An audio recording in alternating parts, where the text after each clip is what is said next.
துணைத் தலையங்கம் India சட்டசபையும் Chennai பிராமணர்களும். Andhra Congress கமிட்டியார்கள் India சட்டசபை தேர்தலுக்கு அபேட்சகர்களை நிறுத்தியாய்விட்டது. அதாவது 3 ஸ்தானங்களுக்கும் 3 பிராமணர்களையே நிறுத்தியாய்விட்டது. அவர்களின் பெயர்களாவன: வி ஜோகியா பந்தலு, டி பிரகாசம் பந்தலு, சி துரைசாமி ஐயங்கார். முதல் 2 பேர்களும் தெலுங்கு பிராமணர்கள். மூன்றாவதவர் தமிழ் ஐயங்கார் பிராமணர். ஆஹா, 3 பேரும் பிராமணர்களே ஆவார்கள். ஆந்திரா தேசம் சுமார் 10 ஜில்லாக்களை உடையது.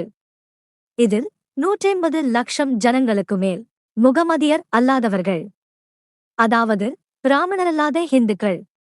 இந்த 1.25 கோடி பிராமணரல்லாதவர்கள் அடங்கிய சமூகத்தில் இந்தியா சட்டசபைக்கு அபேட்சகராய் நிற்பதற்கு ஒரு பிராமணரல்லாதார் கூட கிடைக்கவில்லை என்றால், அதாவது இந்தியா சட்டசபைக்கு நிற்க ஒரு பிராமணரல்லாதாருக்கு கூட யோக்கியதை இல்லை என்றால், இவர்கள் சுயராஜ்யம் அடைய எப்படி யோக்கியதை உடையவர் ஆவார்கள்? முகமதியர்களில் யோக்கியதை உள்ளவர்கள் இருக்கிறார்கள். கிறிஸ்தவர்களில் யோக்கியதை உள்ளவர்கள் இருக்கிறார்கள். ஆனால் பிராமணரல்லாத இந்துக்களில் மாத்திரம் யோக்கியதை உடையவர்கள் இல்லாமல் போய்விட்டார்கள். காரணம் என்ன? முகமதியருக்கும் கிறிஸ்தவர்களுக்கும் வகுப்புவாரி பிரதிநிதித்துவம் கொடுக்கப்பட்டிருக்கிறது. அதனால் அவர்களில் யோக்கியதை உள்ளவர்கள் இருக்கிறார்கள். பிராமணர் அல்லாதாருக்கு வகுப்புவாரி பிரதிநிதித்துவம் இல்லை. அதனால் அவர்களில் யோக்கியதை உடையவர்கள் இல்லை.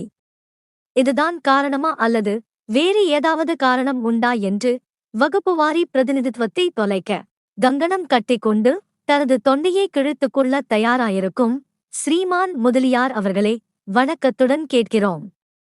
இனி தமிழ்நாட்டின் கதி எப்படி இருக்கிறதோ இன்னும் தெரியவில்லை. ஆனாலும் சென்னைக்கு ஸ்ரீமான் எஸ். சீனிவாச ஐயங்கார், செங்கல்பட்டு தென்னார்காடு இவைகளுக்கு ஸ்ரீமான் எம்.கே. ஆச்சாரியார், மதுரை திருநெல்வேலி ராமநாதபுரம் இவைகளுக்கு ஸ்ரீமான் சேஷையங்கார், இவர் இல்லாவிட்டால் வேறொரு ஐயங்கார், தஞ்சை திருச்சி இதுகளுக்கு ஸ்ரீமான் ஏ. ரெங்கசாமி ஐயங்கார், கோயமுத்தூர் சேலம் நீலகிரி இவைகளுக்கு ஸ்ரீமான் ஆ.கே. சண்முகன் செட்டியார் பெயர் அடிபடுகிறது. ஆன போதிலும் கலியுக கர்ணனான ஸ்ரீமான் சி. வெங்கிட்டரமண ஐயங்காருக்கு கோயமுத்தூர் ஜில்லாவில் சென்னை சட்டசபைக்கு ஓட்டு கிடைக்காது.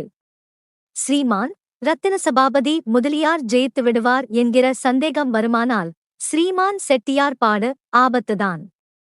சுயராஜ்ய கட்சியில் இருந்து விலகியாவது, இன்னொரு 2-3 லட்சம் ரூபாய் தர்ம விளம்பரம் செய்தாவது இந்தியா சட்டசபைக்கு நின்று விடுவார். அப்புறம் செட்டியார் பாடு மறுபடியும் ஜஸ்டிஸ் கட்சிக்கு போக வேண்டியதுதான்.